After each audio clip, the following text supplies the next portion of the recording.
What's up, guys? Jason Stewart. We got my man Gio Mayer back, and I had no idea that this stuff went down. So we talked a little bit before about the military, which we'll touch on again.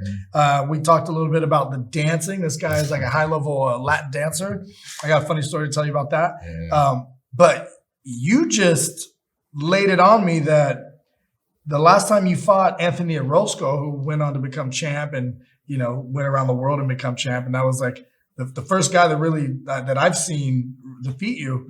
That you went home, you were homeless, right, around the time of that fight, and then your next 3 fights were homeless. Yeah. How did this happen? And how were you training for a fight, not having a home to sleep in? Very, very diligently, with a lot of tenacity and courage.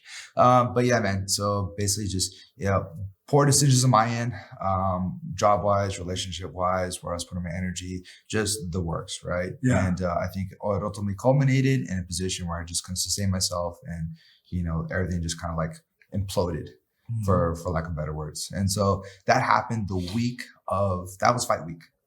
So fight week, I'm living in my car. I had to give up my dog, and then do that Friday like I'm in a cage about to fight another grown man, and Very tough grown man. Yeah. very, very tough grown man. So when I did the fighter interview with you, you must have been homeless like the week after.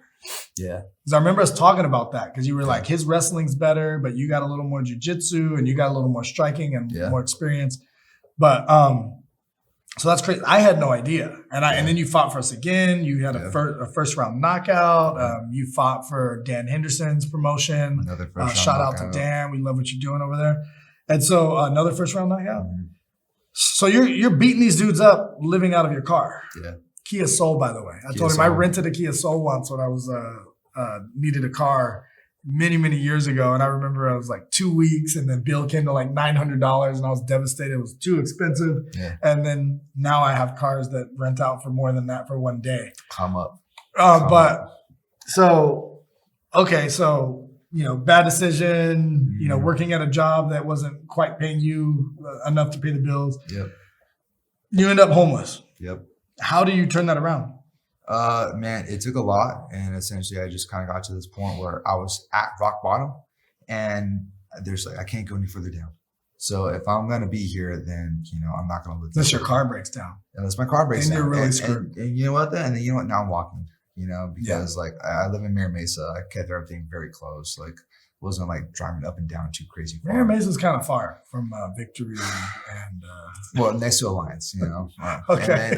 And I had people help me along the way, so it wasn't like all like the whole time. But for the majority of it, yeah, like I'm sleeping in the back of my car, most nights. And like I said, I hit rock bottom, and I was like, okay, I can be really affected by this, or I can be like, you know what, like I'm gonna make the most of it, and I'm gonna keep training, and I'm gonna keep feeling diligent, and I'm just gonna keep working, because I have to. If I'm gonna be here, then you're obviously crazy enough to keep going through this. I had options. I could have went back home. I could have went to LA. I could have moved to Texas. I had family that wanted me to come in once they found out, but for the most part, I just didn't say nothing, and I tried to keep it as much of a secret as I could. Yeah, that's the first I heard of it, and I know a lot of people that know you, so I'm guessing they didn't know either. Nah. So technically, I mean, you kind of chose, because if you had other places you could have went that were kind of far away, but it is what made you kind of stick with that choice? Is it because of the training? Because I gave up. I think I gave up, but I've let things get in the way of me pursuing this so many times, and I was just like, not again. It was whether it was surgery, whether it was relationships, it was work, it was this, it was that. That surgery was gnarly too, right? Yeah. For people that didn't hear about the surgery. I mean, it was like, and so like even just to come back, and then I gotta go fight Ant, and then like that was my first comeback, and I was like, man, like obviously like I'm crazy enough to do this. Right. So if I'm crazy enough to do this, I'm crazy enough to live in my car, and I think you gotta have that craziness if you're gonna have big dreams. You got to be kind of crazy, because like big dreams scare people, and being a martial artist, being a professional artist is hard. And a lot of my friends who have made the transition, who have gone on to Bellator, have gone on to the UFC, who are fighting Cage Warriors, who are doing this and doing all these great things, like I came up with them. Why not me? And I was Yeah. like, that could have been me. And so I was like, no, man, not again. If I'm going to do this, I'm going to fucking do it no matter what. And, martial arts is hard, man. I'm 34. I got like another 2 years of this and I want to make the transition. I want to go pro. I think I owe it to myself. I owe it to my team. I owe it to my students. As a martial artist, that if I'm going to go out there and represent, then I should really put that effort because it's finite. This journey is so small. For all the young fighters, like, listen to me. Don't take it for granted. It's going to come and it's going to go. And next thing you know, like, you're in your mid-20s now, but you're going to be mid-30s at some point. And like, did you get the career that you wanted? Did you fight? Did you do all the things that you wanted to do? Or did you chase the wrong people?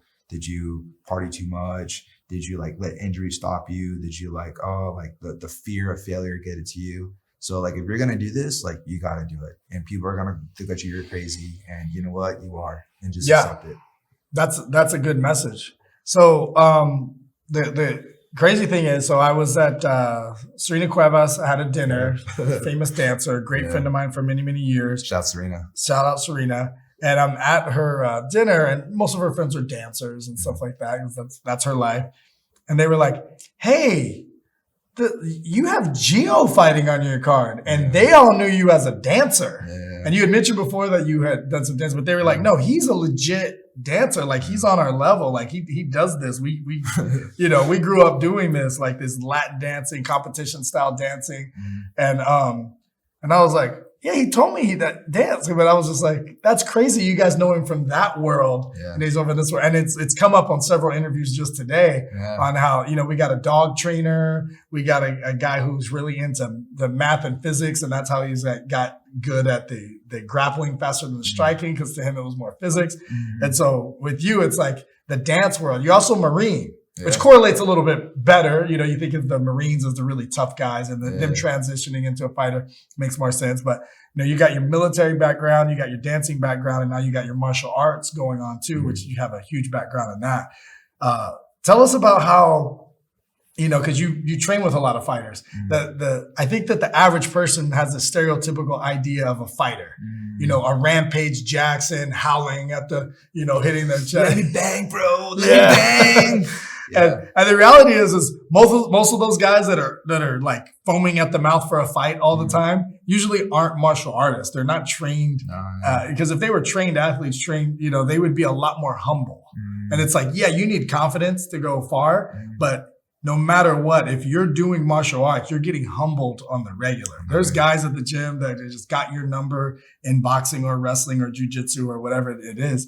And so tell us a little bit about like the stereotypical vision of a fighter versus like who you've seen fighters, what they really are. Yeah, man. So a lot of fighters are kind of just like normal people. I think people forget that. You see us on TV, we see these videos, and we're like, oh man, they're fighting, and you guys are jacked in their underwear, and like they're kicking each other and smacking each other with their elbows and trying to choke each other. And they take on this persona, or like the movies. God, I fucking hate the movies. Like Never Back Down, or like all these dumb shows where it's like they walk into the gym and it's a fight. There's not training, it's a fight. Right. It's just, that's not how it is, man. No. And I kind of the same thing with the military. I think the military, kind of sort of, actually, most of the times the military is pretty accurate. Whatever your stereotypical image is of a military service member, it's accurate because they're still 19 to 24-year-olds. So that's pretty, like, that stereotype is pretty spot on. Right. Just take that 19 to 24-year-old, put them in a Marine outfit, put them in a Navy outfit, put them in an Army outfit. It's the same fucking person. Yeah. But in terms of like the dancing stuff, so I got that from samurais.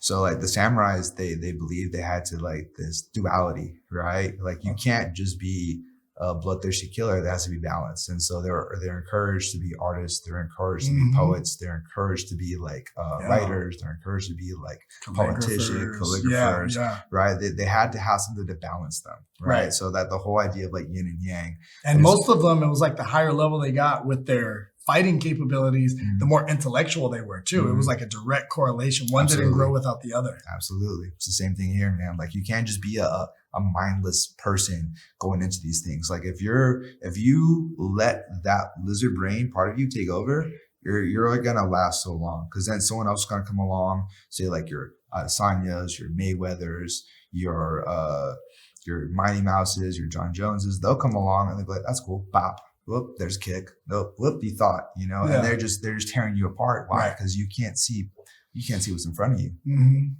That is a very great analogy and kind of wisdom to kind of display or express to the public. Mhm. And that's really what it is. Like the more skilled or the higher level I've seen the martial artist, the more intellectual and the deeper that person thinks a lot of times. You have to. I love that. What's your prediction for this fight? So I was just telling Nick, man. So like, it gives me like Adesanya Gastelum energy, just because like just watching Hector, like, very typical Mexican brawler, wants to get in there, box on the inside. He likes to be ugly with his wrestling, just pressing against the fence and all that stuff. I'm like, okay, cool. Where do I like to be? I like to be long.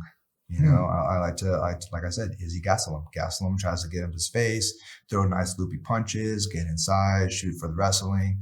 I think it's be something like that. So I think it's going to be definitely fan friendly. There's going to be a lot of cool moments. I'm excited for it. And man, I just want to put on a show. I'm ready to perform. You have a prediction on how it'll end? I think I like looking at my last couple of fights, I was able to find the timing with the punches. I really want to find the kick. But honestly, like anywhere, man, I'm still, online jiu-jitsu brown belt. Yeah. If it goes to the floor, it goes to the floor. Like I'm not. I like asking for the predictions just in case it happens. And then you go back and you make a cool video. Like I predict it's going to end this way. And if it does, I want to, but I kind of feel like I don't want to give too much away just because like I have thought about it very deeply. All right. And so I have multiple solutions. And top secret. A lot of them are very exciting. So it'll be a good time. There you go. Come check him out November 10th, Epic Fighting, epicfighting.com. Get the pay-per-view at epicfightinglive.com. We'll see you there. What's up?